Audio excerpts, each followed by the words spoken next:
王延金教授和其他的那个 organizers 邀请我参加这个会议，然后希望大家都是身体健康，然后大家家人比较平安。下面我就用英文说了因为这个 paper 是用英文写的。Okay, so the topic of my talk today is about nomic vagueness. I understand not everyone here is a philosopher or philosopher of science, so I'm going to tell you a bit about my background and how I'm thinking about this topic. So nomic refers to something about laws of nature. And vagueness is what is thought to be a linguistic phenomenon. The world itself is not vague. It is exact and precise. But the way we describe the world can be vague. It is full of vagueness, our language, right? So for example, take the predicates of baldness or tallness. How many hairs qualifies as being bald, right? What is the height that qualifies as being tall? There's no sharp boundary between what is bald and what is not bald. And this is related to the Sorites paradox about a heap, right? How many grains count as a heap?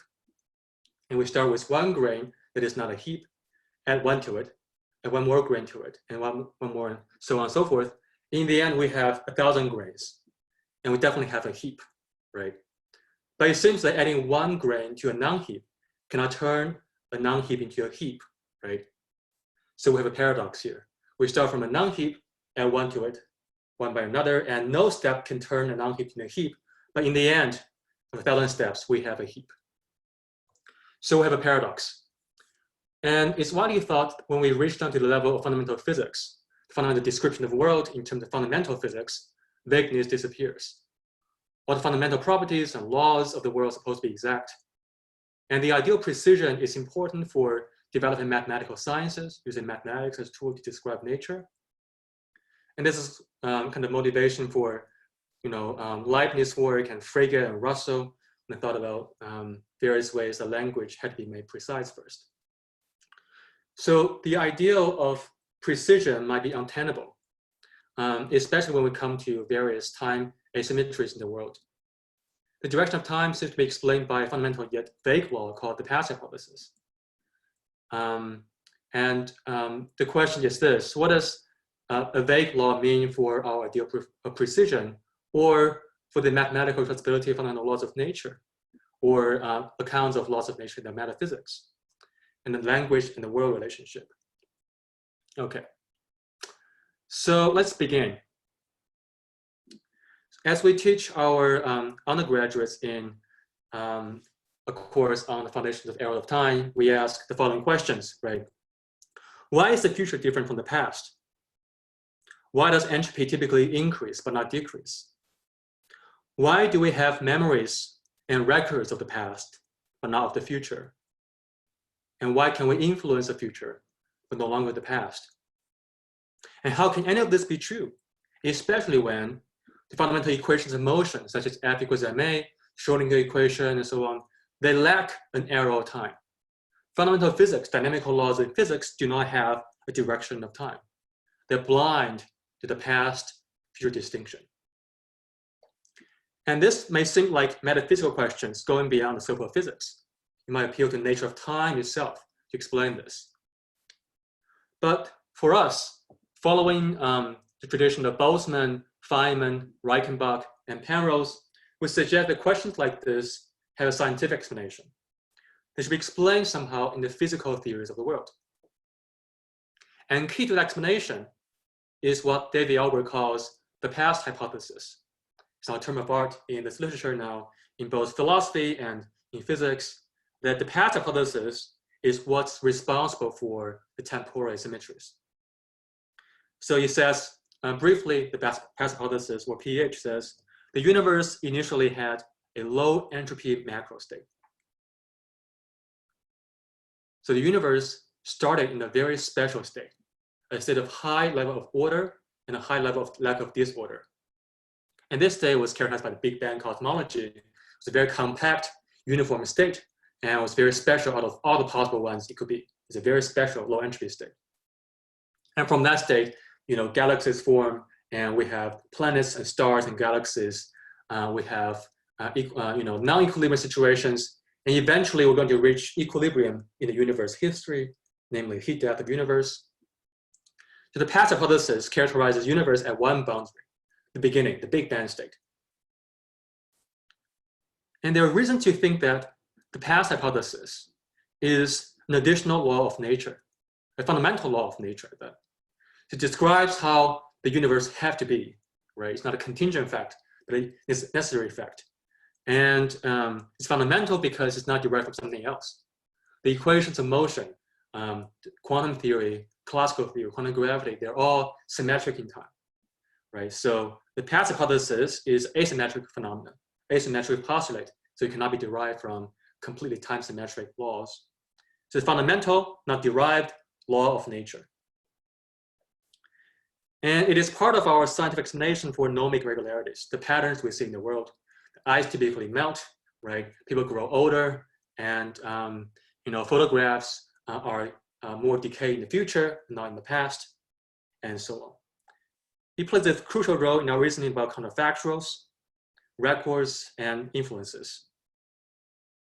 So in this talk, we argue that the past hypothesis is vague in a way that's similar to the predicate of boldness and tallness in ordinary language. That's surprising because we never thought a fundamental law of nature can be vague. And this illustrates a possibility that there can be vague fundamental laws, a phenomenon I call nomic vagueness. And the vagueness of pH is hard to get rid of without committing ourselves to arbitrary sharpness in nature. So we could, if we want, stipulate there is an exact particular state of the universe, but that will give you a lot of weird features that's kind of arbitrary and untraceable in nature. And we'll talk more about this soon. Okay. But the situation here is transformed when we think about a new way of talking about the time arrow in the quantum universe. And I call this the Wang-calculus package, which I developed in a few other papers coming out in various philosophy science journals. Okay, so here we start. So first of all, I think it is a received view or implicit view anyhow.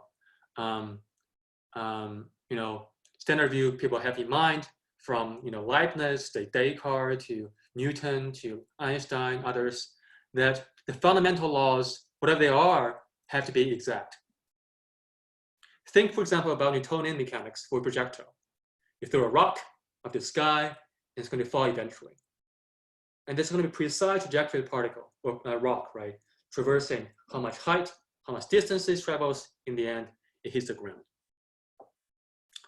And we think that there's an exact determinate collection of trajectories compatible with Newtonian laws of motion. That is, take, say, the law being F equals ma, and the gravitational law being Fg equals to m1, m2 divided by r squared, with some constant in front, right? The two laws being the complete law of things, suppose that's the case, right? There is an exact and determinate collection of trajectories compatible with Newtonian mechanics of motion, either going this way, or this way, or this way, and this way. And for something like this, that will be incompatible with the laws of nature. Okay. In the space of possible worlds, there's an exact and determinate set of worlds compatible with Newtonian mechanics. So you can think of a law as being compatible with some solutions or models or worlds, complete description of the world, right? And given these equations, there is an exact set of solutions or worlds compatible with it. Everything outside are not compatible with these laws. So we say here that a law L is exact if for any world W, there's a determinate fact about whether W is compatible with L. Compatibility just means inside the domain of the law. So here's a picture. Oops, sorry. So, okay.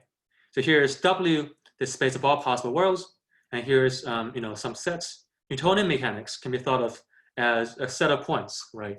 Each point represents a maximally specific possible world, or a complete model of the universe. And W1 here, the red dot, is determinately compatible with Newtonian mechanics. So it is a model of the law. W2 is determining outside Newtonian mechanics, domain. So it's outside the law. And there's no ambiguity about what is compatible, what is not compatible with the law. Newtonian mechanics, on this definition, is completely exact. There's no ambiguity, there's no vagueness, there's no fuzziness. And same for L1 and L2, two different laws. Okay. And this ideal for precision or exactness, I think, is implicit in Frege's Begriffsschrift and Russell's logical atomism, maybe even Leibniz characteristic universalis, right? The idea that ordinary language might be vague, but we go to fundamental physics, fundamental sciences, the mechanical laws of motion, and the fundamental descriptions of nature, everything at bottom are exact. There's no vagueness. And this is also supports this very nice condition called, I call it mathematical expressibility.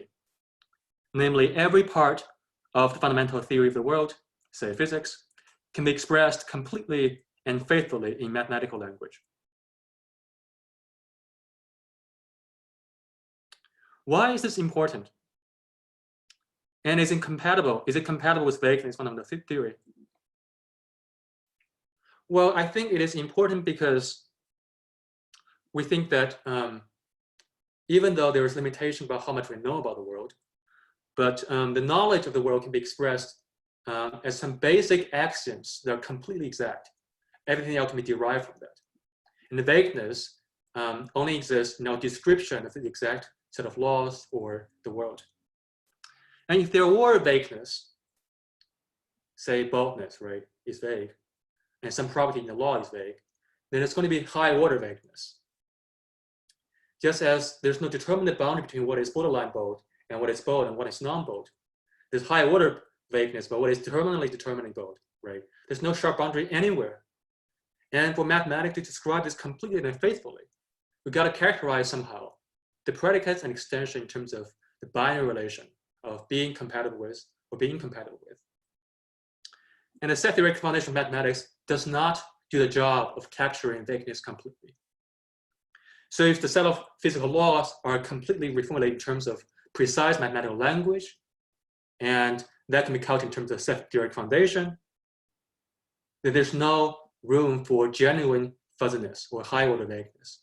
You might kind of simulate some kind of degreed version of truth or property instantiation, but those are kind of just like, they're nice models, but they don't completely capture the phenomenon of vagueness. Even for degree version of truth, there's still a sharp boundary between what is maximally true and what is not that maximally true, or what is maximally lawful and what is not maximally lawful. So the claim here or conjecture is that no mathematical language can completely and faithfully characterize vague predicates. And if vague predicates occur in fundamental physics, there is no hope to completely capture that in fundamental mathematical language. So what does a vague law mean? To have a picture in mind, here's a space of, here's a visual imagery of a vague law. It is like a cloud. Where does the cloud start? Where does the cloud end? For a vague law, right, the boundary that separates what is nomenclatically possible and what is nomenclatically impossible is a vague matter, a fuzzy matter. The boundary is vague. Some point near the boundary may not be determinately within the cloud, right? So we asked you to imagine the following. Imagine a vague law, a law L that fails to have a determinate boundary in terms of the space of possible worlds. L does not delineate an exact set of models or worlds that are compatible with L. It may have a fuzzy or cloudy or vague boundary. So I propose that L is a vague law if there exists some world W such that there fails to be a determinate fact about whether W is compatible with L or whether W is inside domain of L. So some worlds are close to the fuzzy boundary of L if L is a vague law. So here's visual imagery of the vague law in possible worlds language. So here's a vague law. I didn't say what it is yet, but the passive hypothesis is a vague law like this. So think about the passive hypothesis. There's going to be some worlds, such as world W3, that's determinately within the boundary. But some worlds at W1 W2, they're around the fuzzy boundaries. They're not determinately the case. They're within or outside the boundary of the law. The fuzzy boundary from a cloud, right? It's not determinately the case. They're outside or inside the law, or whether they're compatible or incompatible with the law. Unlike L1 and L2, those are exact laws. Here's a possible world, and he's definitely within this, possible definitely within this, and the boundaries are closed, namely, all the sets on the boundaries are within the law. There's no ambiguity for L1 or L2, but there's ambiguity for a vague law like this. An example of vague law is going to be path hypothesis. Okay. So keep this picture in mind because it's going to get more abstract soon. All right. How are we doing on time? Okay, good. So there may not be any fundamental law that are vague, right? Prima facie or a priori, we don't know if there's any law that can be absolutely vague. And the history of science supports that idea of precision. Newtonian mechanics is exact. Every solution is either compatible or incompatible with Newtonian laws. Schrodinger equation exact as a differential equation. There's determinate a class of solutions compatible with this. Einstein field equation and GR are exact, right? There's going to be a fact matter about whether any space-time is compatible with it or incompatible with it.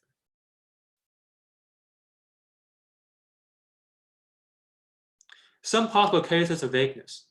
First, the quantum measurement axioms about how big is macroscopic systems, or where does measurement start, who is the measurer, or who is the measure system. There's also a question about effective field theories and quantum field theory foundations. Recently, Michael Miller has argued that some constants of nature can be imprecise. But I set this case aside because first, the quantum measurement axioms are not realistic. We know now, given foundations of physics, there are solutions to the measurement problem that deal away with this vagueness with measurement axioms. And two, for the effective field theories, the kind of cases Miller had in mind are interval value properties, like this. Sorry. So he thinks that some cases can be, the value can be 1.5 to 1.6. Some constant is basically just this range. It's not an exact number. It's this range of numbers, right? Now, this for me is still not vague. It is still exact number. It is exact boundary. The boundary is still pretty sharp. And this is maybe imprecise, but it is still exact. And for this, there's still going to be a precise mathematical model for this. For me, it's got to be fuzzy boundary between 0.5 or 0.6, right? It's not even clear what the boundaries are. And that's going to be vague. But this is not vague. This is perfectly exact for me. So the kind of fuzziness I have in mind are the really cloudy cases where you have even fuzzy boundaries and high order vagueness, okay? Now, a case for nomic vagueness that deserves serious consideration, and maybe less controversial, is the path hypothesis. And that's what we focus on now in this talk. So some question you might ask at this point. We say the path hypothesis is vague. Why is it vague? And assuming the pH is fundamental law, then we have nomic vagueness. Is it a feature or a bug? And why is the path hypothesis a fundamental law? And why cannot we replace the path hypothesis with an exact version that does away with the vagueness and thinks the vagueness is epistemic? Just we don't know what a true law is, but maybe there's some kind of, fact in the matter of the world that's a law of nature that's exact. And is there anything we can do about nomic vagueness? It's something even a bad thing to have. So we'll try to address some of this question in the next few slides. First of all, vagueness permeates ordinary language, the thing we all should be familiar with, right? Most predicates we use in day-to-day context do not have determined boundaries of application. So predicates like having mass is determinate. There are determinate things that have mass. But things like being bald or being tall is not exact. So is Trump bald if he only has 9,000 hairs on his head? And what if Trump loses just one hair, right? And what about losing 2 hairs? And what about losing all of his hairs? And this generates a Sorites paradox. This is going to go back to the ancient Greek paradox about the heap and the grain, right? How many grains make a heap? So it seems at first that with Nathaniel hairs, Trump is not bald. But in the end, after losing all the hairs, Trump is bald. But it seems arbitrary to pick an exact number of hairs that turn Trump into a bald person. After losing all certain number of hairs and before losing all of his hairs, it may be vague whether Trump is bald. In other words, Trump becomes borderline bald. Borderline means indeterminate bald. But what is the exact interval that is the range for borderline bald? It seems that borderline baldness itself would be vague. And similarly for borderline bald, right? There's not going to be a sharp boundary between what is borderline bald, what is bald, and borderline bald, and what is borderline bald. So this is a case of high water vagueness. The vagueness permeates up, all the way up. Similarly, this is going to be the case for other kind of vague predicates, like tall and low and red. And we argue that it's going to be the case for the passive hypothesis as well. Now, the phenomenon of vagueness, according to Keith and Smith, is as follows. Vague predicates apparently have borderline cases, say Trump with 500 numbers of hairs. And vague predicates apparently do not have well-defined extensions.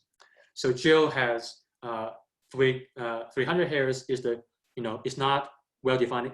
It's not an indeterminate case of being bald. And vague predicates are susceptible to Serratus paradoxes like heap and baldness, and they come with high water vagueness. Okay.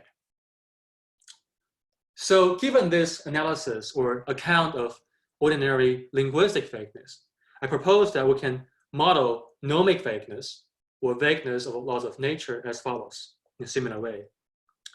So a predicate like being bald or being tall, and the extension consists in individuals, right? People who are bald, people who are tall. And the law can be thought of as a predicate or extension on the space of possible world. The extension of the law is some set of worlds in the space of possible worlds, right? So the actual world is in the space of all possible world, and the actual world is in the set of nomologically possible world, given the actual laws of physics. So vague laws apparently have borderline worlds and models, and vague laws apparently do not have well-defined extensions, and vague laws are susceptible to Serratus paradoxes, and vague laws apparently come with high order vagueness as well. So complete parallel to the other, but replace cases or objects with complete worlds. So why is the past hypothesis vague? So for people who don't know the foundations of the direction of time literature, I'm going to say more about the relevant background here. So the past hypothesis is characterized in terms of macro states and macro variables, coarse-grained languages about a system in interest. So for example, think about a super weak past hypothesis. I call it SWPH. It's one version of the past hypothesis, obviously vague. The universe initially was in a low entropy state. So this means that the universe initially had a very high level of order and a lack of disorder. But how high is high or how low is low, right? What is the threshold or interval ranges for being in low entropy? Even though we don't know what entropy is, you can ask how low is low, right? And this is obviously vague. And there can be worlds that determinately within lowness of entropy, and some are indeterminately low entropy, but there are some borderline cases. So I think this is definitely vague, but it's not something that interests us most. The harder case, I think, is a slightly stronger version, and the one that I think David Albert and Bear Lower have in mind. I call this the weak past hypothesis, or WPH. And this gives you a more precise version of the characterization of low entropy state. It is precise, but it is still vague. So the universe initially had a particular low entropy macro state M0, specified by the macro variables S0, V0, T0, and P0, with its entropy, volume, temperature, and pressure at an initial time. So even when the macro variables are endowed with precise numbers, pH is still vague. The reason is this: which set of microstates does the macros at M0 correspond to? Some worlds or some microstates are definitely compatible with M0, and some are definitely not compatible with M0, but some are borderline worlds. There are many admissible specifications of M0 in terms of different sets of microstates. They're more or less similar. And perhaps we can take a unit of all the admissible ones, but that still is itself vague. So here's the language. I think now it's helpful to maybe draw something on the board. All right, I don't have a whiteboard now, I'll just use my notebooks here. So, okay, so here is the space of all possible worlds, W.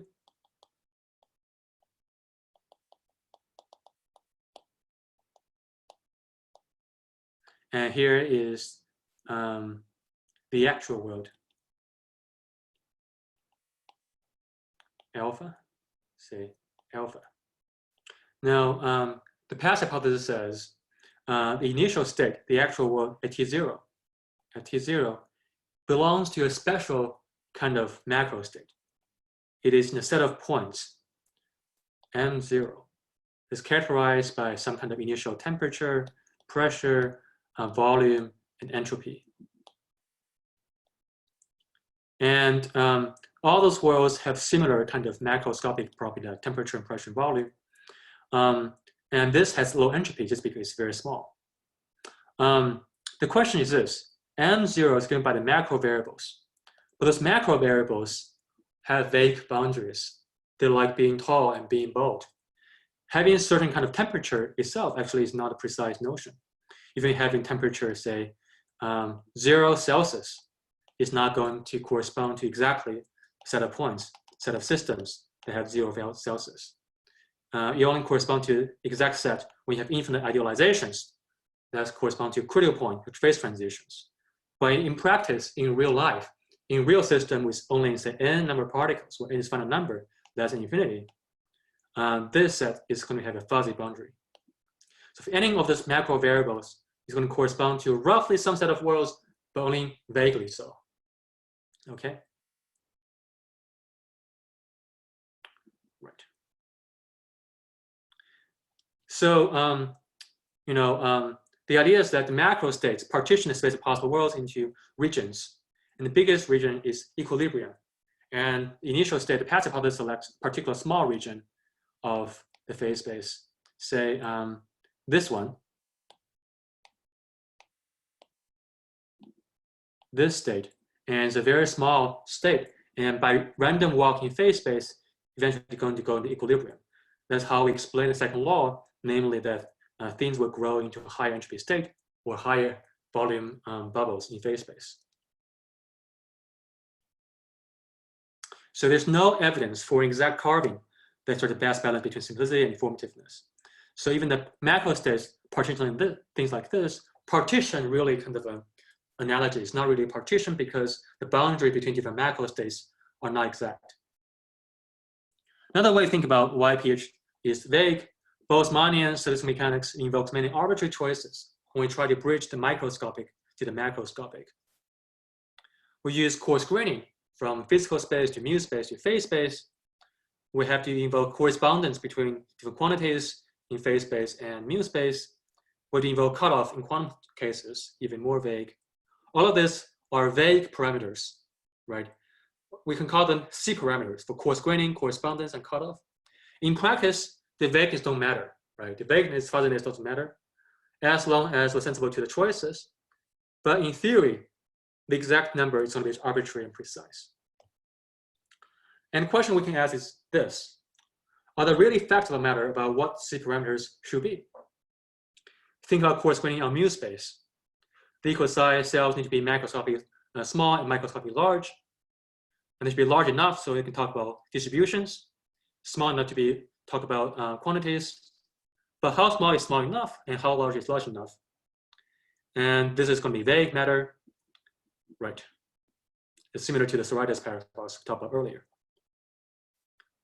Okay, so let me move on to this. So if the WPH is vague, and if that's the fundamental law of nature, then we have a fundamental law that's vague, normative vagueness. But maybe normative vagueness doesn't trouble you at all, right? If you have a Humean perspective, that laws is just summaries of the mosaic or patterns, then you should not be too troubled by it. If you're non-Humean, if you think that laws are fundamental properties of the world, then it seems like more troublesome to you. But in any case, we can ask whether it's possible to get rid of nominal vagueness somehow. Other things being equal, we prefer a world in which the simplest and most informative description is not vague, or a world in which fundamental laws are exact. So there are two ways to get rid of nominal vagueness. First, deny that the weak path hypothesis is a law of nature. The question we can ask then is, what kind of thing is the weak path hypothesis? What does it seem to have played such an important role in our inferences about the past and the future as on a par with other fundamental laws of nature? And given that on the right second law of thermodynamics, entropy increase over time, it seems to have the same necessity as other laws of nature do. One can perhaps give a deeper explanation of the pH in terms of more fundamental physics, and this was explored by the Chen model, but it's not guaranteed to be successful, right? So we don't know whether it's going to be successful, so we might be left with postulating WPH, the fundamental law of nature.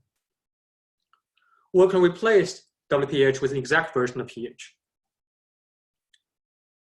So just as we talked about this fuzziness in the boundary, right? If the fuzziness of boundary is due to there's no precise partition, then we might think there is going to be maybe hidden in nature some kind of precise set called a gamma zero that is in fact the right partition of the microstates into regions. And that it's the exact precisification of MAM zero that nature knows. The thing is, if we stay within the Boltzmannian framework, then the exact version of pH would commit to an unusual kind of arbitrariness that's objectionable. However, we can be hopeful if we open to a new way of thinking about quantum mechanics in time-asymmetric universe. And a new approach might make one more open to accept the law entropy initial condition as a law of nature. Okay, let's stay within the fundamental Boltzmannian framework first. What if there is a precise set of microstates gamma zero such that it is the actual precisification of M0 privilege by nature? Call this the strong path hypothesis, or SPH. The initial microstate belongs to a precise set, gamma zero. And it is a set that is known to nature, but we don't know about in our actual experiment. So this supports an epistemic interpretation of vagueness, the path hypothesis. But I say the strong path hypothesis is implausible. The exact choice of gamma zero is arbitrary in objectionable sense. It amounts to an exact size of cells for coarse graining, corresponding for corresponding distributions, and exact cutoff in the quantum case. So we can compare this to the natural constants, right? So you might think, oh, we have many kinds of arbitrary choices in nature anyhow, right? Constants of nature are exact and arbitrary, right? They're not explained further. But the arbitrariness of the strong path hypothesis is different and much worse than arbitrariness of the constants of nature. Why is that? Natural constants are also arbitrary. They're exact values, even though they cannot be deduced from first principles. However, natural constants have effects in the material world, leave a trace in how things move. So for example, think about gravitational constant G, right? Oops. Sorry. Think about, again, the gravitational force equals to G, M1, M2, divided by R squared in magnitude. So if you change G slightly to G to the power of 1001, then things will move differently. The actual world will be no longer possible given the laws of physics, right? Because how the things move will change slightly, even if you change slightly the laws of nature or constants. That's how natural constants have effects in the material world that have leave a trace in how things move. And we can formulate this more precisely. We say typically, or in most worlds, any slight changes in the values of natural constants will be reflected in the material condition of the world, and they will change the nomological status of the world from possible to impossible, or some change with respect to the probabilistic measure. We call this property microscopic traceability. Unlike natural constants, the gamma zero in the exact version of path hypothesis is not microscopically traceable. Most admissible changes in the boundary of gamma zero will not have any effect in the material world, right? So here's the idea. Suppose you were to change a different kind of boundary, not the red one, but the green one, slightly changed differently. As long as the actual state, the actual universe belongs to both, changes on the boundaries of gamma 0 makes no difference whatsoever on the status of the actual world, or most worlds within this. Because there's so many, infinitely many worlds compatible with this law, and the law is basically a constraint on which worlds are possible. And the constraint is a vague one. So changing gamma 0 to gamma 0 prime with a slightly different boundary makes no difference to typical worlds compatible with either constraint. Okay. In general, you can replace an infinity borderline worlds inside gamma 0. There's not an infinity borderline world just outside the boundary, such that there will be no differences whatsoever to whether the actual world is possible or whether the actual macro history is likely.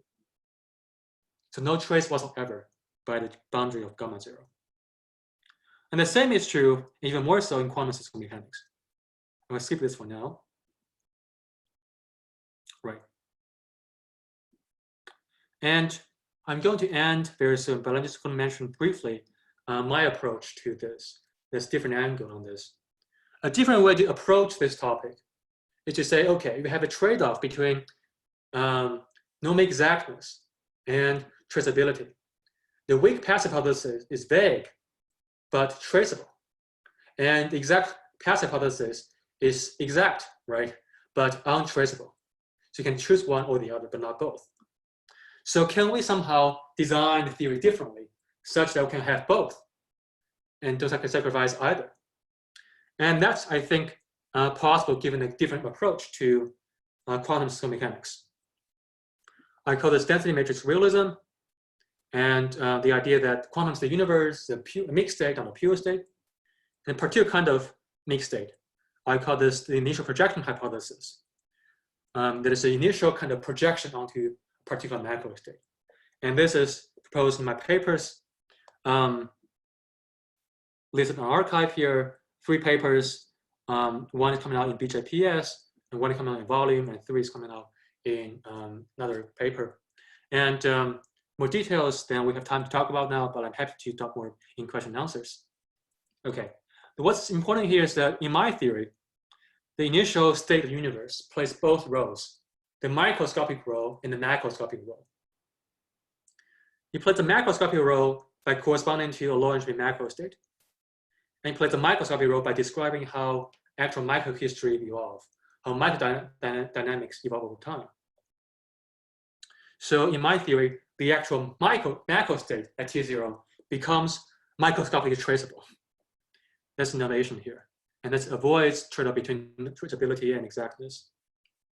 Okay.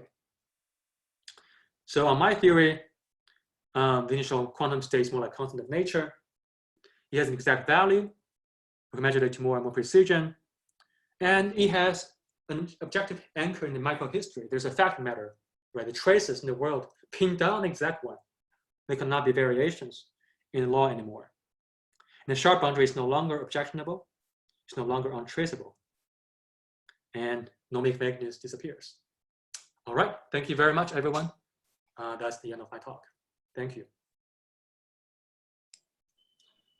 有什么问题吗？我有一些问题啊，这个当然柯明你最后讲的有点快啊，但是我最后没有跟上，但是我对前边有些问题啊。那个就是一个我觉得比较基本的问题，就是说我觉得你presuppose 这个 word 是precise。我简单说一下，就是你可以有一个 analogy， 比如说你像我是做模态逻辑的，在模态逻辑里头呢，你可以让这个，比如说你的这个 semantics 是three value， 你可以说一个 sentence 是或者真或者假，或者是这个 indeterminate， 就是非真非假之类的。但是你那个 word 可以是 precise。你可以这么定义这种就是这种 three value 的这种 model logic， 但是在另外一个角度，你也可以定义，就是说，我们有一种就是语义是你这个你的模型里头并不是这些 possible word， 而是所谓的这些 possibilities 和 possible word 的区别就是说，它并不是在同一个点上能够 determine 所有的这个公式的真值，就是这些公式还是 precise， 但是你的这个 words 它不是 precise， 它不是 exact。所以你要去 determine 一个就是 precisely meaningful formula 的真值呢，你需要考虑可能这个你这个所谓的 possible words 的 some extensions。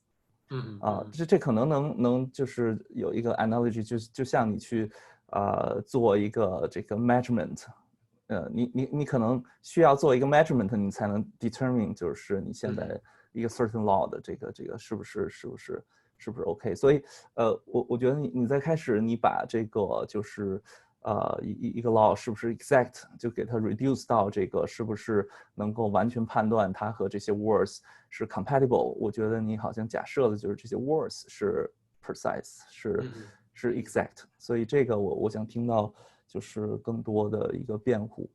因为就是说我们能想象，就是说也许这些 words 它并不是 exact， 然后你在verify 你的这个 law 的时候，你要 push 它们，你要 do measurement， 然后他们会 change the word， 然后 make it more precise。这是我第一个问题谢谢王彦金老师。对，就是 the paper version 里面 I talk more about various assumptions, and I discussed the possibility that the words themselves are imprecise or vague, called ontic vagueness. So in philosophy, it's very much assumed, or the majority opinion is that worlds themselves are exact. That is, the possible worlds and possible models and the ontological structure of the world themselves, what is in the material matter, are exact. They have positions, velocities, masses, charges, spins, color and charm, whatever, right? They instantiate the properties and ontology perfectly precisely. There's no vagueness or ambiguities. But it could entertain the possibility that there are some worlds that are imprecise or vague. I don't know how to make sense of that myself, but I do consider that in the paper. But I think it kind of raises the question, right? So when we understand, say, vagueness of, say, being bald, we don't consider whether a person can be vague or whether a person's number of hair can be vague. So suppose I say, Yanjing, baldness is both because there are some individuals whose number of hairs is vague. We consider every individual case as having exact, determinate, and non-vague number of hairs. So we're here analyzing the situation of nomic vagueness. So we're helping ourselves to a situation that every cases, namely every world, have exact ontological structures. If they themselves have vagueness, then we're going to back to the drawing board. We don't even know how to analyze vagueness anymore, right? The vagueness of bald, we characterize that in terms of, say,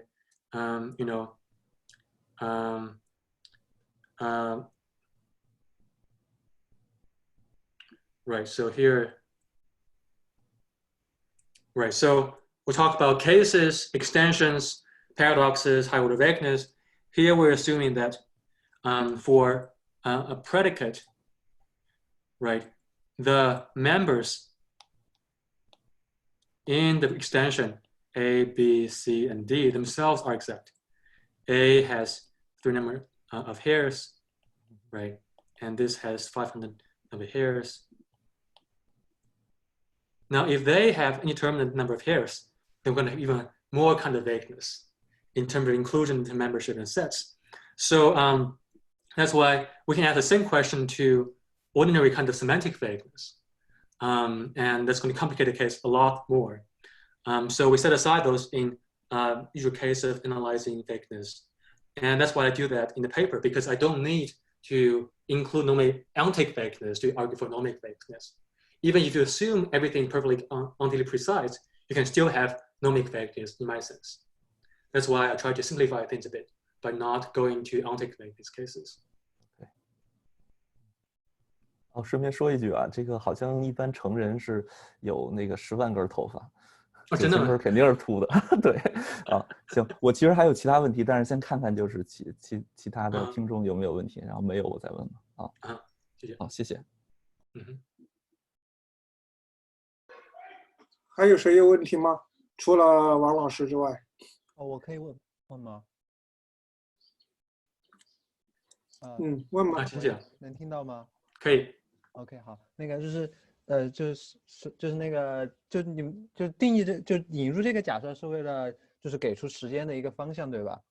对。但是能不能就比如说最早的时候像米这个概念是通过那个放在巴黎的那个标准的那根杆子来确定的？那时间的概念能不能我们也就直接框定2个具体的这个就是具体的这个事件，然后说从这个事件到先那个事件后，用这样的方式也可以定义出这个时间的这个，然后就可以去掉这个假设。I think that might be theoretically possible, but that's going to be looking at very complicated theory in the sense that, the direction of time is not explained but postulated, just stipulated to be this way, right? We want to explain not just by stipulation, but why we now have photographs of the past, but we don't have photographs of the future, and why we can influence the future, but we cannot no longer influence things in the past. You can stipulate that we cannot do it. The question is why. 这个都是定义出来的呀，就是因为我们把有记忆的定义成了过去，没有记忆的定义成了未来，所以才导致出的这些现象。就所有的这些不是都是由定义产生的吗？因为我们做时空繁衍之后，不是这个世界还是就是物理规律都不变的吗？就所有的这些 Not quite by stipulation, right? So I want to explain something. The thing I want to explain are physical processes. Think about, say, let me draw here.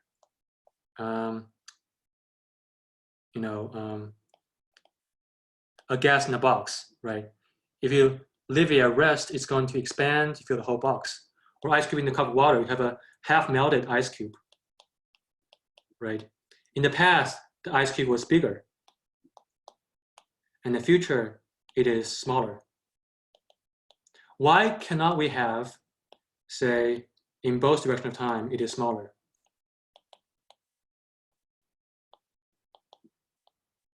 We don't observe that, right?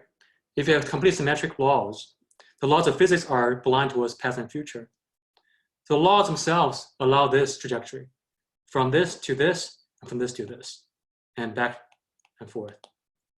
So the laws doesn't tell you that this is the most likely sequence events, but this is the most likely sequence events. Why is that? 不，这下面这个你无论怎么定义时间的方向，下面这个都不会发生啊。就是你会发生的是，当你定义出时间的方向相反的时候，上面那个图从右到左的动，下面这个你怎么规定它都就是你把这个假设去掉，你用其他的那些物理的那些定律，你仍然能够推出不会出现下面这种情况。就你需要的这个定义只是说，就是为什么熵总是在增这件事儿。然后另外是评论区里头说那个同时性是确定的，这个就不是确定的。其实我们可以只在一个光锥里头取，就是这2个事件，就这个应该我所知道的物理应该是不会产生问题的。No, that's not correct. So Newtonian laws of physics, F equals ma, or the Schrödinger equation, right? So d psi dt equals to h psi, or the Einstein field equations. They are compatible with this, compatible with this, compatible. Actually, they say this is more likely to happen than this. That's the reversibility objection. That's the whole business that started Boltzmann, just trying to think about how is it that laws of nature give rise to time asymmetries, direction of time. The laws of nature have no direction of time in them. That this is, if not as likely, but even more likely than this kind of processes in nature. That's the pure predictions of physics, namely in phase space language, right? The most likely event is not from low entropy state to high entropy state, but things like this: equilibrium, fluctuation back to non-equilibrium, and back to equilibrium. So every moment you're just basically at a minimum entropy, in which both direction of time you have high entropy path. So you have going to be you as a prediction of physics without past hypothesis that you are going to be older in the past and in the future, or in both directions of time, as t or t minus t. There's no asymmetries from the laws of physics at all, just by the equations of motion. That's the fact. It's called time reversal invariance.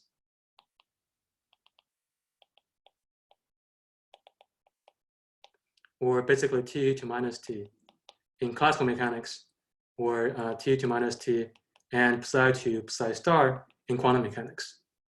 That's the most important property we can understand here. The time reversal invariance is what provides this puzzle between the time symmetry of laws of physics and the time asymmetry in our experiences. That's why the past hypothesis and the absent the future hypothesis give you this constraint that the nature has to be time asymmetric. Otherwise, we're doomed. We cannot explain time asymmetries. We cannot explain duration of time. Yeah. Is that helpful? I see another question in the chat box. So someone asking about simultaneity in relativity. So it doesn't concern us here. So we can talk about relativistic invariance. So think about space-time, right? And there are events in space-time. There's no slicing that's preferred. There's no particular slicing that's preferred equal time slices. But there's still what's called the light cone structures for every event in space-time. And the light cone structure, a world line, a particle, and somehow this is called the future light cone and the past light cone, right? Now we can talk about the past and future in this light cone structure invariantly, respecting Lorentz invariance. So don't have to worry about relativistic invariance yet. But even in general relativity, there's going to be a singularity or initial kind of patch of space-time that grows into bigger and bigger chunks of space-time. We talk about cosmological time, Tc, as a time from the Big Bang singularity. And that gives you a measurement of rough age of the universe, right? How long the universe has lasted, even though there's no absolute notion of simultaneity. So Lorentz invariance is a mathematical feature that doesn't really impact our discussion here.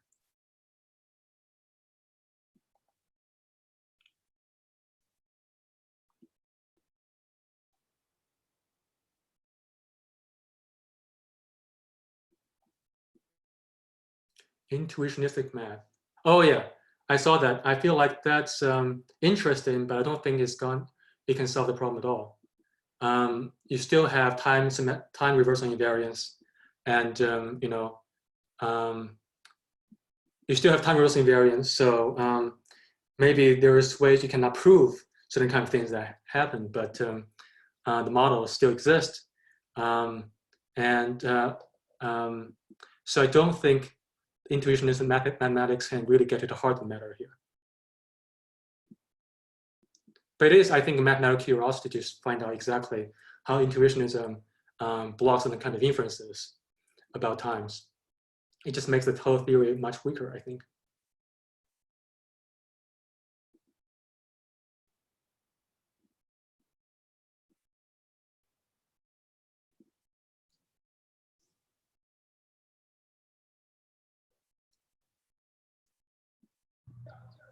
OK， 还有问题吗？王彦金还有问题吗？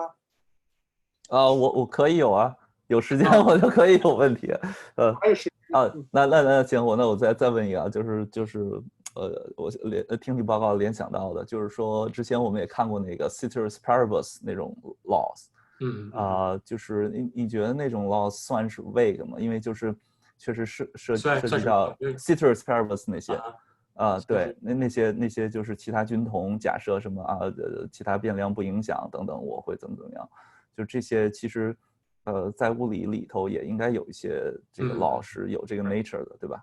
就是对，但是这些 laws 你觉得是 vague 吗？就是说，而且就是说一个 typical 问题就是说你怎么 verify 这些东西？就包括你说的这个就是 pH 吧，你怎么去 verify 它？如果它是 vague 的话。Verify pH in the sense of measure pH? Justify or say just to argue this is true. How to if it's vague. Then, right. Yeah. So I think ceteris paribus law in general are vague. They are kind of high-level generalizations. So say population dynamics, they are ceteris paribus in the sense you have this right initial conditions for them to work. But what counts as a population, what counts as an organism is a vague matter. So most laws in biology, in psychology, in the special sciences, what Jeff Fodor calls them, right, are vague. But we go to fundamental physics, the hope is all the laws are exact. And that's why the past hypothesis being fundamental law that's not derived from anything else seems to be a puzzle, right? It is fundamental yet vague. How do we think about this? And now if the past hypothesis is vague, can we still empirically discover this? I think we can, in a sense that temperature is a vague phenomenon, but we can empirically verify or discover what is temperature of this gas in front of me. There's approximation, there's kind of closeness, the fuzzing doesn't matter anymore, that there's a rough and ready sense, maybe that more or less this gas is, say, 0 Celsius, or 2 Celsius, or 3 Celsius. So in a similar way, we can have cosmological measurement about the initial condition of the universe. Now we have the cosmic microwave background radiation, CMB data, showing you the initial early universe, at least, right? Early state of universe, being almost homogeneous, and some kind of patterns there. And those are measurements of the primordial state of universe. And as we go further and further, the measurement will be much, much harder. So it'll be a theoretical kind of inferences, like inference and best explanations. The best model will predict, will include, will infer certain kind of phenomenon about initial state. So it's not purely directly observable, because there are things far, far, far outside our technological means to observe. But we still think there are some empirical basis for them, namely the current state of the universe, such and so, and that provides evidence for certain kind of hypothesis beginning. So probabilistic measure over the actual universe will confirm or disconfirm certain hypothesis about the Big Bang. Okay, thanks.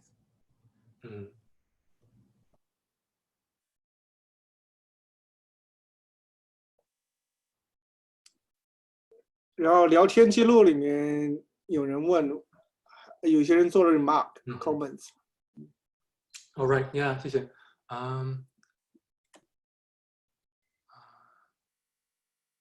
See. So the first question is from ASIC. I pick in you. So 没有理解世界方向不成规定的，借无错人发言。这个约定本身也会跟着反映。时间是从有记忆走到现无记忆的。我们还没太理解这个问题，我就看下一个问题吧。我在想 ，Can the issue of weak pH compatible with multiple possible worlds be resolved in a way that will sense possible signal walls?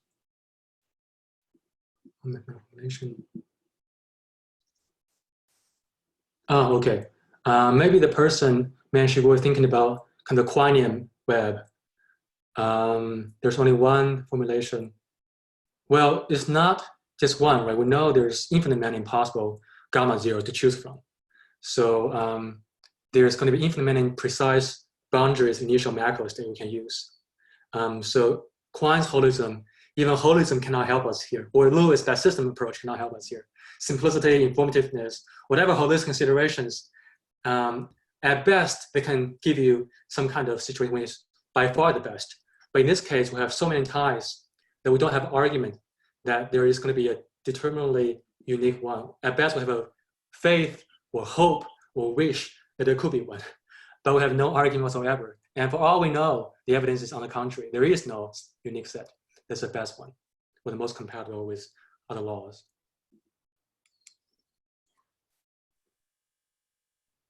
OK， 那么今天我们就这个报告就结束到这里吧。然后我们谢谢各位。